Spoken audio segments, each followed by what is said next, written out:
بسم اللہ الرحمن الرحیم۔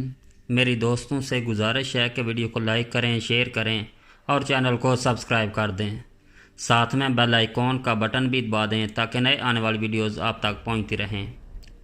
مقامات کے لیے بہت سے اوقاف قائم کیے۔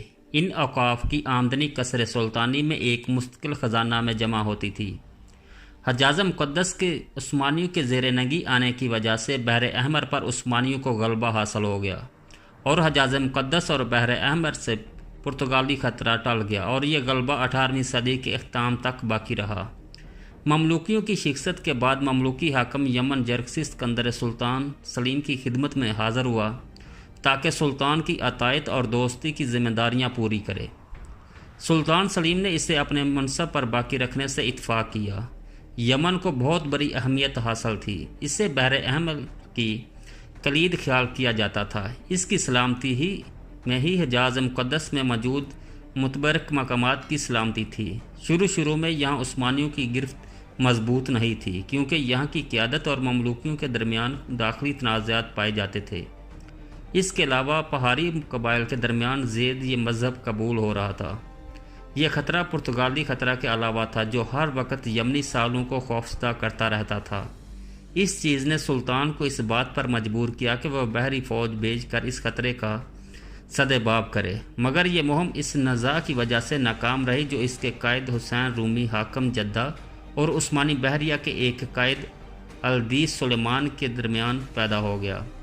اس کے بعد سلطان نے سلیمان پاشا ارناؤتی کی سرکردگی میں 945 ہجری مطابق 1538 عیسوی کو ایک دوسرے مہم روانہ کی۔ اس مہم میں 74 جہاز اور 20,000 افراد شریک ہوئے۔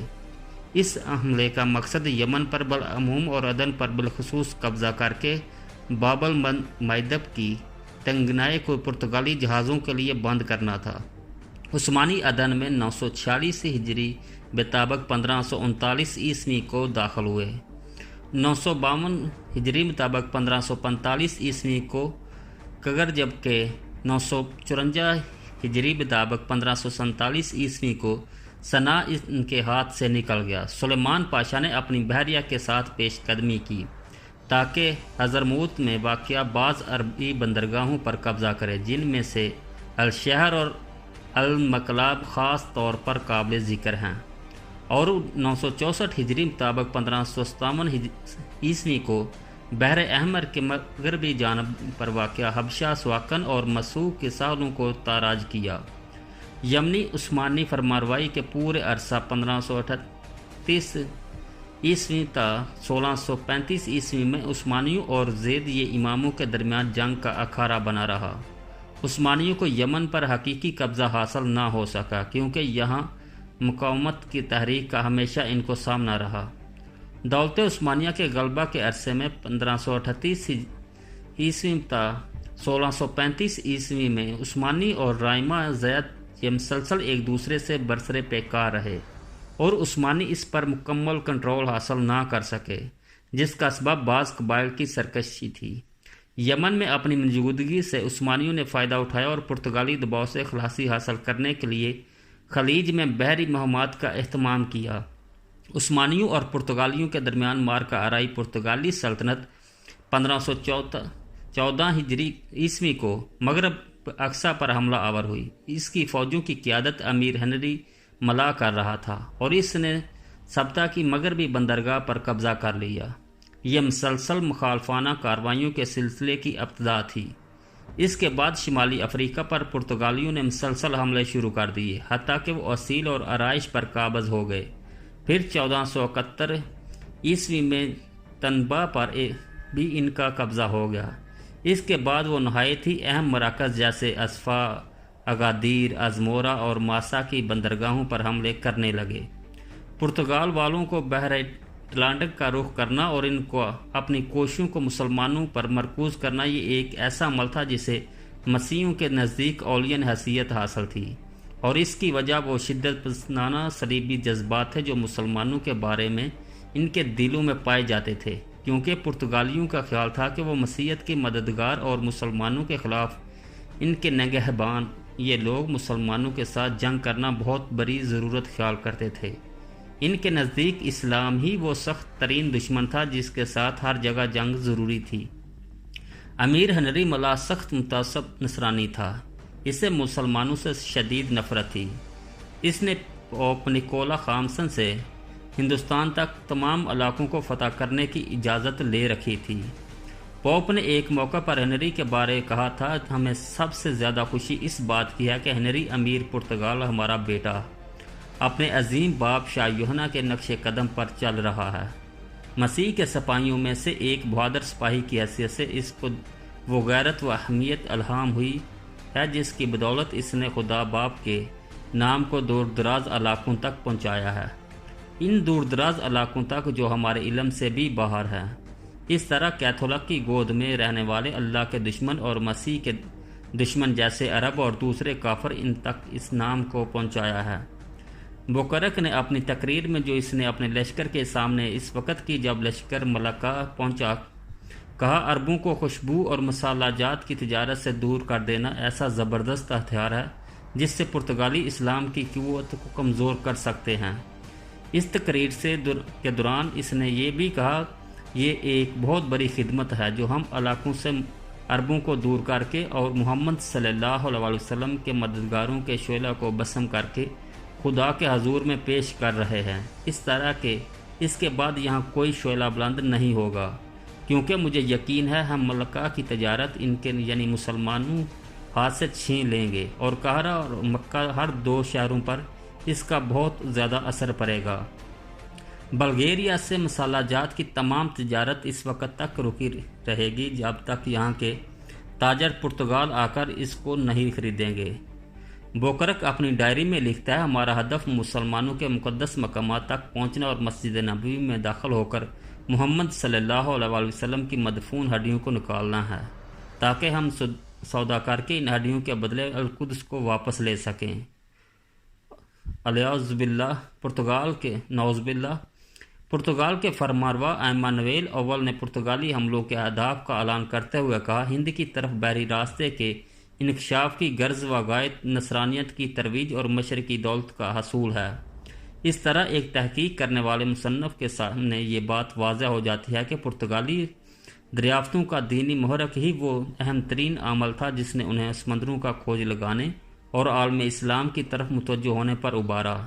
لہذا حلف برداری ہوئی، احکام صادر ہوئے اور صلیب اور توپوں کو حملوں کا شعار بنایا گیا۔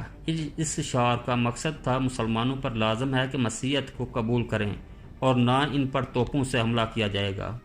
اقتصادی محرک کو ثانوی حیثیت حاصل تھی۔ یہ محرک پرتگالی جغرافیائی دریافتوں کو آگے بڑھانے میں ایک مؤثر عامل کی حیثیت رکھتا تھا۔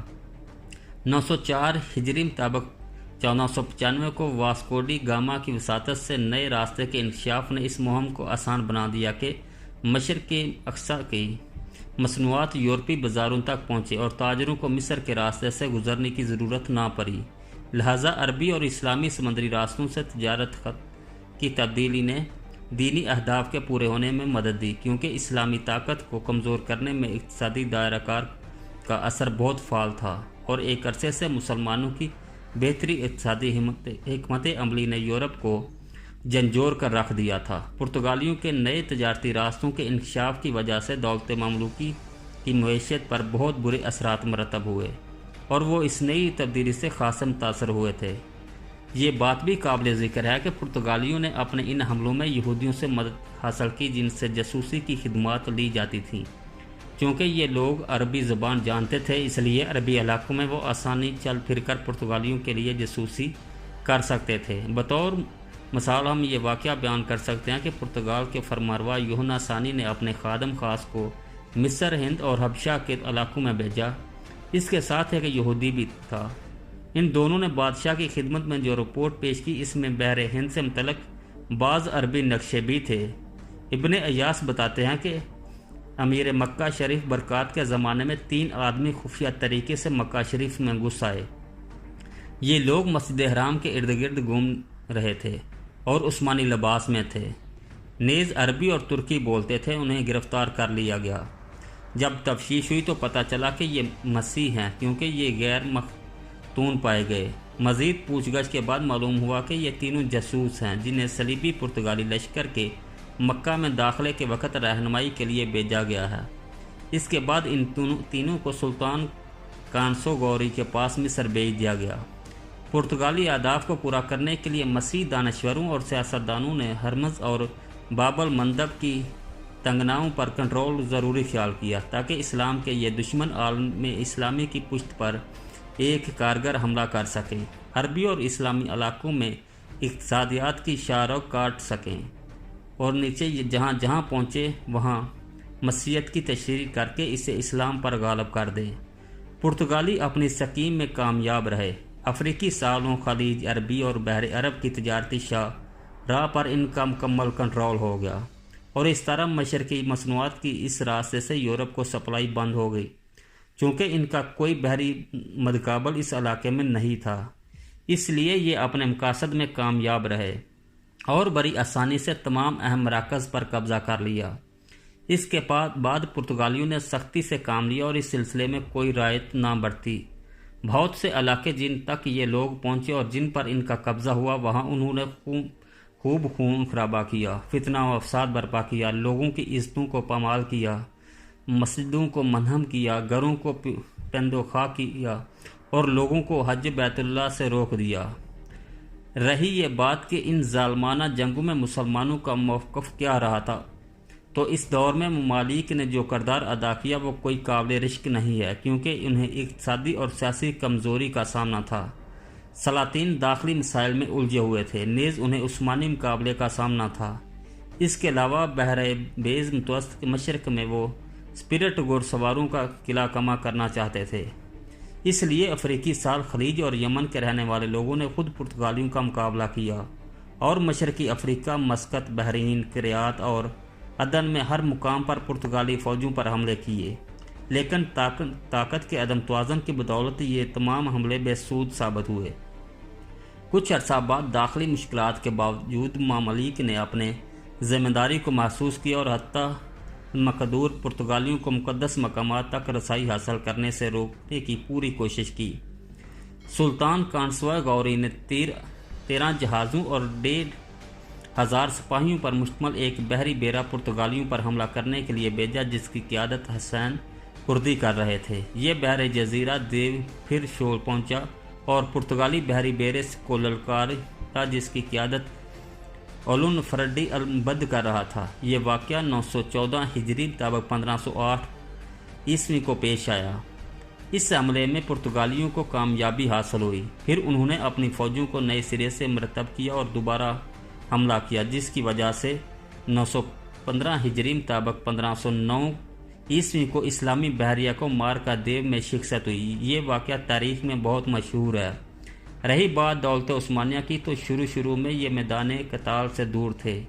ان کے اور پرتگالیوں کے درمیان مملوکی سلطنت اور صفوی سلطنت حائل تھی، لیکن پھر بھی سلطان مصر گوری کی دعوت پر سلطان بایزید ثانی نے لبیک کہا اور پرتگالیوں کے خلاف مملوکی دولت کو مدد فراہم پہنچانے کی غرض سے 916 ہجری مطابق 1511 عیسوی کو کئی جہاز بھیجے۔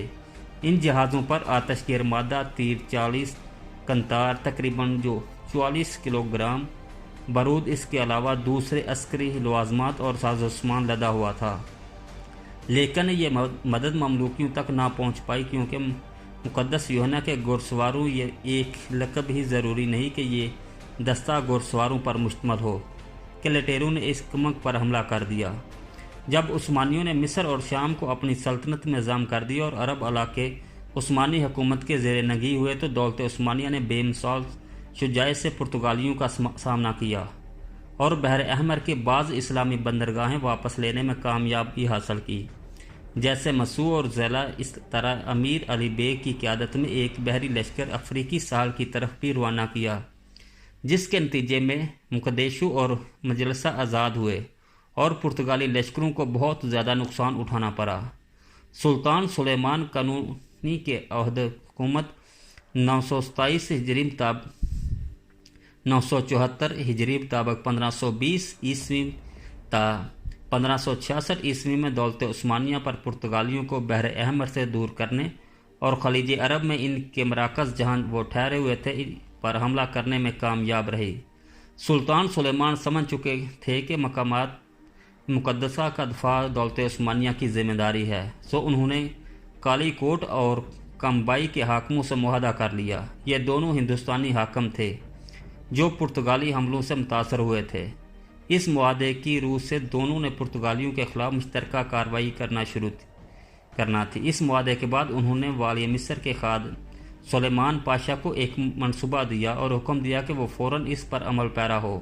اس منصوبے کی عبارت حسب ذیل ہے: اے مصر میں بیگوں کے بیگ ایک اعزاز ہے، سلیمان پاشا تم فوراً ہمارے ان احکامات پر عمل کرو، اپنا سامان اور ضروریات کی چیزیں تیار کر لو اور رائے خدا میں جہاد کے لیے سویس میں مکمل تیاری کر لو، حتیٰ کہ جب آپ کا بحری بیڑا تیار ہو جائے ضروری ساز و سامان، کھانے پینے کی اشیاء اور گولہ بارود، ضروری ہتھیار سب کچھ تیار ہو جائے اور کافی تعداد میں لشکر بھی جمع ہو جائے تو تجھ پر لازم ہے کہ تم ہندوستان کی طرف روانہ ہو جاؤ اور اس پر قبضہ کر لو اور مفتوحہ علاقوں کو اپنی حفاظت میں رکھو، اور دوران سفر جب تک ان راستوں تک پہنچو جو مکہ مکرمہ کو جاتے ہیں تو جو کچھ پرتگالیوں نے کیا ہے اس سے بچو اور ان کے جھنڈے کو سمندر سے ہٹا دو۔